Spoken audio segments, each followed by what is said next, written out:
Praise the Lord. இந்த மே மாதத்தில் 13ஆம் தேதியாகிய இந்த செவ்வாய்க்கிழமையின் காலை வேளையில் தேவ சமூகத்தில் வந்திருக்கிற ஒவ்வொருவரையும் கர்த்தர் தாமே ஆசீர்வதிப்பாராக. இந்த நாளிலும் நம்ம தியானிக்கிற கர்த்தருடைய வார்த்தை நம்முடைய பரிசுத்த வேதாகமத்தில் 1 பேதுருவின் புஸ்தகம் 5ஆம் அதிகாரம் 6வது வசனம். 1 Peter chapter 5 verse 6. ஆகையால் ஏற்ற காலத்திலே தேவன் உங்களை உயர்த்தும்படிக்கு அவருடைய பலத்த கைக்குள் அடங்கி இருங்கள். அல்லேலூயா. கர்த்தருடைய அருமையான இந்த வசனத்துக்காய் கர்த்தரை ஸ்தோத்திரிக்கலாமா? அவருடைய வார்த்தையில நம்ம பார்க்குறோம், ஏற்ற காலத்தில் தேவன் உங்களை உயர்த்தும்படிக்கு. அப்போ கர்த்தர் நம்ம மேலே வைத்திருக்கிற திட்டம் நம்மளை உயர்த்த வேண்டும். ஆனால் அது ஏற்ற காலத்தில் நடக்கும். அது ஏற்ற காலத்திலே தேவன் செய்வார். அது வரைக்கும் நம்ம என்ன செய்யணுமா? அவருடைய பலத்த கைக்குள்ள அடங்கி நாம் இருக்க வேண்டும். ஹல்லேலூயா. சப்மிட் யுவர் செல்ஃப், அடங்கி இருங்கள் என்று கர்த்தர் சொல்லுகிறார். இன்றைக்கி ரொம்ப கஷ்டமான காரியம் என்னதுன்னா, இந்த அடங்கி இருக்கிற ஒரு காரியம். ஒருத்தர் கீழே அடக்கமாக இருக்கிறதுன்றது இந்த நாட்களில் ரொம்ப கடினமான காரியமாய் காணப்படுகிறது.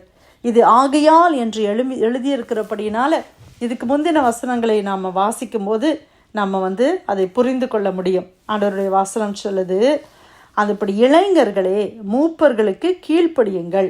நீங்கள் எல்லாரும் ஒருவருக்கொருவர் கீழ்ப்படிந்து மனத்தாழ்மையை அணிந்து கொள்ளுங்கள். பெருமை உள்ளவர்களுக்கு தேவன் எதிர்த்து நிற்கிறார், தாழ்மை உள்ளவர்களுக்கோ கிருபை அளிக்கிறார். ஆகையால் ஏற்ற காலத்தில் தேவன் உங்களை உயர்த்தும்படிக்கு அவருடைய பலத்த கைக்குள் அடங்கியிருங்கள். ஆமென். நம்ம பெருமை இல்லாமல் தாழ்மையோடு கூட கர்த்தருடைய கரத்தில் அடங்கி இருக்கணும். நம்ம எப்போ தெரியுமா ஒருத்தருக்கு அடங்கி இருப்போம்? நம்மக்கிட்ட தாழ்மை இருந்தால் தான் அடங்கி இருப்போம். நம்மக்கிட்ட பெருமை இருக்குது அப்படின்னா நம்ம யாருக்கு அடங்கணும் அப்படின்னு சொல்லிட்டு நம்ம யாருக்குமே அடங்கணும்னு நம்ம நினைக்க மாட்டோம், இல்லையா பிரியமானவர்களே? இன்றைக்கி நம்மளுடைய லைஃப்பில் பெருமை இருந்துச்சுன்னா வசனம் சொல்லுகிற விதமாக தேவன் பெருமையுள்ளவர்களுக்கு எதிர்த்து நிற்கிறார். தேவன் நம்ம பட்சத்தில் இருக்க வேண்டுமே ஒழிய நமக்கு எதிராய் நிற்கக்கூடாது. நமக்கு தேவன் எதிர்த்து நின்னா நம்ம என்ன செய்ய முடியும்? யோசித்து பாருங்கள். சில நேரத்தில் நம்ம நினைக்கிறோம், எனக்கு எவ்வளோ தடை வருது, என்னால் முன்னேறவே முடியல, நான் ஒரு ஸ்டெப்பு முன்னேறினா 10 ஸ்டெப்பு பின்னால் போகிற மாதிரி இருக்குது. நம்மளுடைய வாழ்க்கையில் கொஞ்சம் நம்மளை ஆராய்ந்து பார்ப்பது மிகவும் அவசியம். தேவன் ஒருவேளை நமக்கு எதிர்த்து நிற்கிறாரா? ஆண்டவர் எனக்கு எதிராக செயல்படுகிறாரா? அன்றைக்கி நம்ம நிறைய நேரம் நமக்கு எதிராக ஏதாவது ஒரு காரியம் நடந்தால் உடனே நம்ம என்ன நினைக்கிறோம்? பிசாசு எனக்கு விரோதமாக இதெல்லாம் செய்கிறான்னு நினைக்கிறோம். ஆனால் வசனம் தெளிவாக சொல்லுது, பிசாசு இல்லை, தேவனே எதிர்த்து நிற்கிறாரு. யாருக்கு? பெருமை உள்ளவர்களுக்கு. நம்முடைய லைஃப்பில் பெருமை வரும் பொழுது கர்த்தர் நமக்கு எதிராக நிற்கிறார். ஆனால் தாழ்மை உள்ளவர்களுக்கோ கர்த்தர் என்ன செய்கிறாராம்? கிருபையை அளிக்கிறார். நம்ம தாழ்மையை அணிந்து கொள்ளுங்கள். அதே தான் இந்த இடத்துல வாசித்தோம் இல்லையா? மனத்தாழ்மையை ஒருவருக்கொருவர் கீழ்ப்படிந்து மனத்தாழ்மையை அணிந்து கொள்ளுங்கள். கணவனுக்கு கீழ்ப்படிந்து, இல்லை நம்மளுடைய பெற்றோருக்கு கீழ்ப்படிந்து, இல்லை சபையில் போதகர்களுக்கு கீழ்ப்படிந்து, நமக்கு இருக்கிற பாஸ், நம்மளுக்கு வேலையில் இருக்கிறதான அதிகாரிகளுக்கு நம்ம கீழ்ப்படிந்து, தேசத்தின் அதிபதிகளுக்கு நம்ம கீழ்ப்படிந்து மனத்தாழ்மையை அணிந்து கொள்ள வேண்டும். அல்லேலூயா. மனத்தாழ்மை இருக்கும்போது அங்கே கிருபை இருக்குது.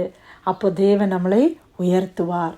பைபிளில் உள்ள எல்லா பாத்திரங்களையும் நம்ம பார்க்கும்போது எல்லாரும் கர்த்தருடைய பலத்த கரத்தில் அடங்கி இருந்து தான் உயர்வை பெற்று கொண்டார்கள். மோசேயை யோசித்து பாருங்கள். 40 வருஷம் வனாந்திர வாழ்க்கை. யோசேப்பு சிறைச்சாலையில் அடைக்கப்பட்ட அனுபவம். ஆமாம் பிரியமானவர்களே, எல்லாருடைய லைஃப்லேயும் நீங்கள் பார்க்க முடியும். அல்லேலூயா. தானியேல் ஒரு சிறை கைதியாய் கொண்டு போகப்பட்டவர். எல்லாருடைய வாழ்க்கையிலையுமே ஒரு சில கடினமான அனுபவங்கள் இருக்கத்தான் செய்தது. அதனால தான் இந்த இடத்துல நம்ம பார்க்குறோம், தேவனுடைய பலத்த கரத்தில் அடங்கி இருக்கிறோம். நம்ம எல்லாம் எங்கே அடங்கி இருக்கிறோம்? தேவனுடைய கரத்தில் இருக்கிறோம். ஆண்டவருடைய கரம் எப்படிப்பட்ட கரம்? அது பலத்த கரம், மைட்டி ஹேண்ட்.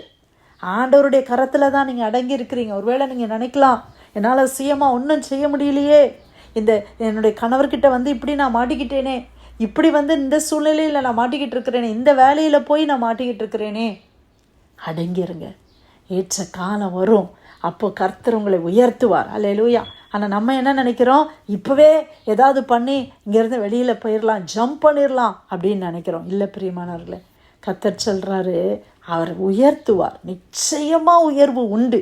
நீங்கள் தாழ்மையாகவே எப்போவுமே நான் இப்படியே சகிச்சுக்கிட்டே தான் இருக்கணுமா, இப்படியே நான் எல்லாத்துக்கும் ஓகேன்னு சொல்லிக்கிட்டே தான் இருக்கணுமா? இல்லை இல்லை, அப்படி இல்லை.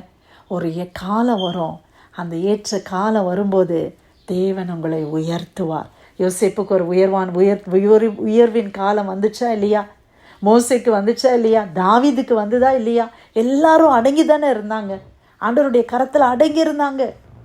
கர்த்தருடைய உயர்வு வருகிற வரைக்கும் அடங்கி இருந்தார்கள். அவர்கள் உயர்வை கண்டார்கள் அல்லவா? அதே போல் உங்களுடைய சூழ்நிலைகள் இன்னைக்கு நெருக்கமாக இருக்கலாம், ஆனால் அது கர்த்தருடைய கரம் என்பதை உணர்ந்து கொள்ளுங்க. கர்த்தர் இடத்துல ஒருவேளை ஏதோ மாற்றங்களை எதிர்பார்க்கிறாரா, இல்லை என்னை கொண்டு ஏதாவது செய்ய நினைக்கிறாரா? நம்மளுடைய திட்டங்கள் ஆண்டவருக்கு தெரியும். அது தீமைக்கான எந்த விதமான எண்ணங்களும் ஆண்டவருக்கு கிடையாது. நம்மளை குறித்து ஆண்டவருக்கு சமாதானமான திட்டங்கள் தான், நன்மைக்கு எதுவான திட்டங்கள், எண்ணங்களை தான் கர்த்தர் வைத்திருக்கிறார்.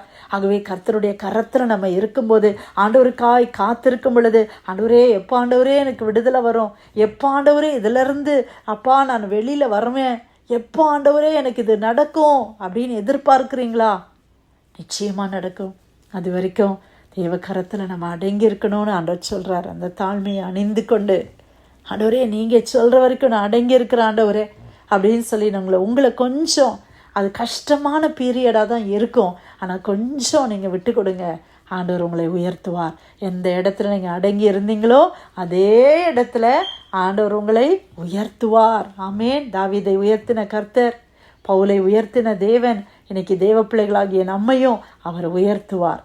1 பேதுரு 5ஆம் அதிகாரம் 6வது வசனம், ஆகையால் ஏற்ற காலத்திலே தேவன் உங்களை உயர்த்தும்படிக்கு அவருடைய பலத்த கைக்குள்ள அடங்கியிருங்கள். கர்த்தர் கொடுத்த நல்ல வசனத்துக்காய் ஆண்டவருக்கு நன்றி செலுத்தி இந்த பிரேயர் லைனில் வந்திருக்கிற யாராவது நம்ம ஜெபிக்கலாமா?